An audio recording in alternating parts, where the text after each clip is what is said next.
There is a ticking time bomb looming over the American economy. Nearly $2 trillion in student loans owed by 50 million borrowers. Americans now owe more in student loans than they owe in car loans and credit cards.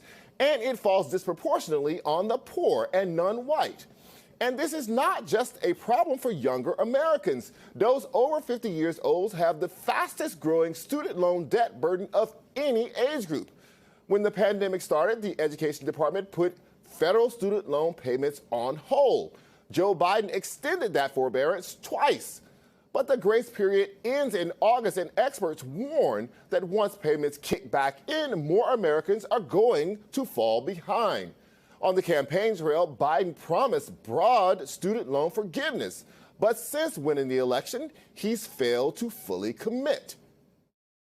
The legislation passed by the Democratic House calls for immediate $10,000 forgiveness of student loans. It's holding people up. They're in real trouble. We need student loan forgiveness beyond the potential $10,000 your administration has proposed. We need at least a $50,000 minimum. What will you do to make that happen? I will not make that happen. I'm prepared to write off the $10,000 debt, but not 50.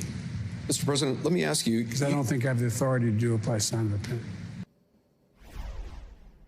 You heard Biden there doubting whether he could legally forgive more than $10,000 in student loan debt unilaterally without action from Congress.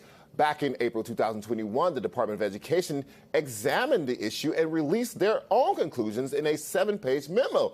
The only problem? That memo's findings have not been publicly released. The only available copy is completely redacted. And even with a thin Democratic majority, the Senate has failed to take up a student loan deal that can withstand a Republican filibuster. But finally, this week, there is a small sign of progress on executive action. On Monday, Biden met with members of the Congressional Hispanic Caucus and reportedly told them that he's not only going to extend the forbearance on federal student loans, he's also considering canceling debt by using his authority as president sooner rather than later. Here's what he said on Thursday morning. I am considering dealing with some debt reduction. I am not considering $50,000 debt reduction, but I'm in the process of taking a hard look at whether or not there will be additional debt forgiveness, and I'll have an answer on that in the next couple of weeks.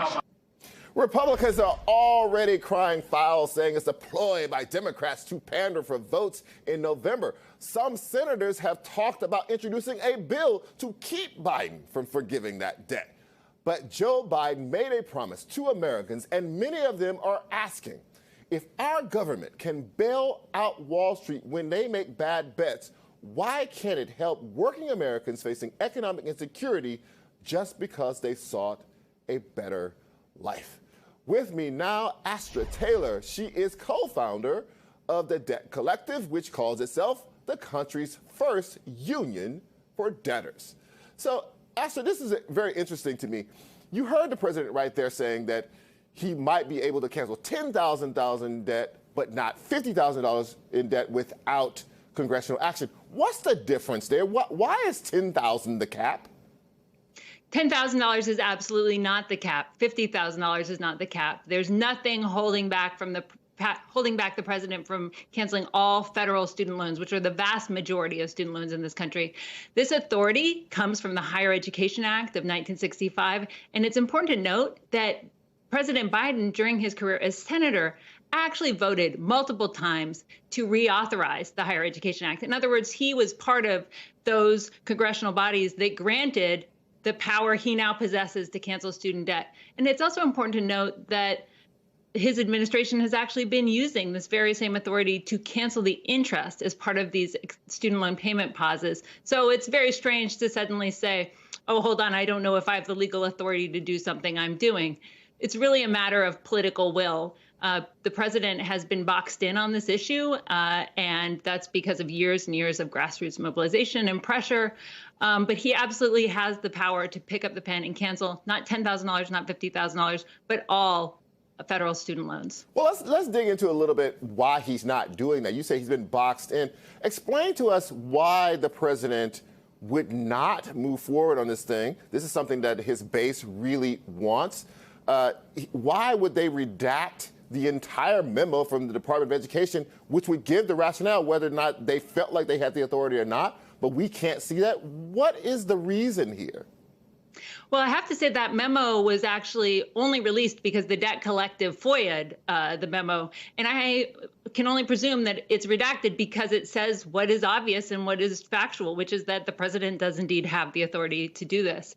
I believe that his reluctance has to do with having a very outmoded conception of who student debtors are. I mean, the president was part of a generation that got to go to college for free or close to it and didn't have to take on massive amounts of debt and mortgage their future just for the chance of having a decent life.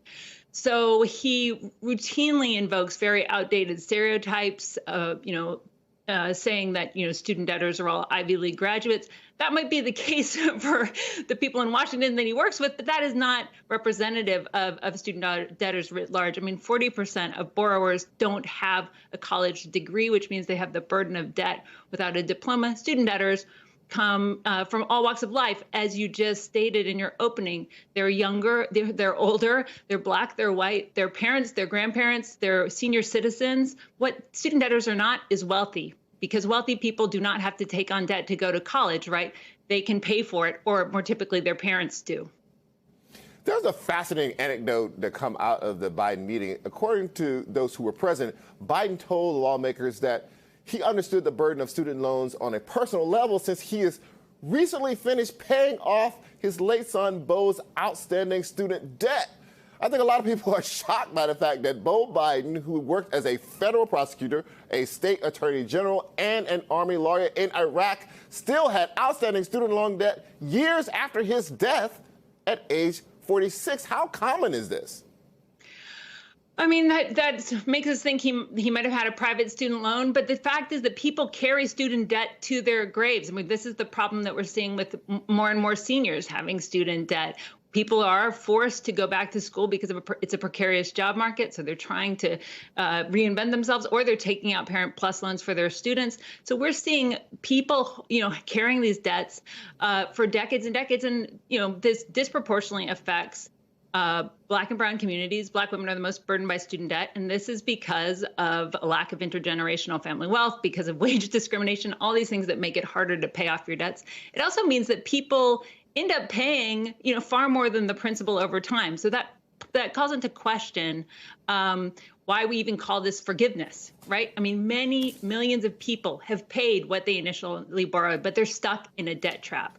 So student debt is sold as a lifeline. Again, we're told it's the key to upward mobility, but it is an anchor that is dragging 45 million debtors down and hurting their families and hurting communities. And ultimately, I believe, hurting all of us. I mean, I don't have student debt, but I believe this burden has to be lifted because it would be good for all of us. It would boost the economy. It would narrow the racial wealth gap. And the more we cancel, the more we reap those benefits. There is not a good argument out there for limiting relief to $10,000 or $50,000.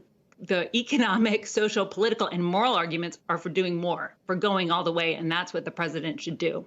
Let's stay on this point that you were just making about who is disproportionately burdened by this debt. Republicans and a lot of Democrats say broad student loan forgiveness would benefit rich donors and lawyers and Ivy League grads, just like you were just mentioning, who could afford to make their payments. But the Federal Reserve says that while just 6% of white student debt holders are behind on their payments, 20% of Black borrowers and 23% of Hispanic borrowers are behind.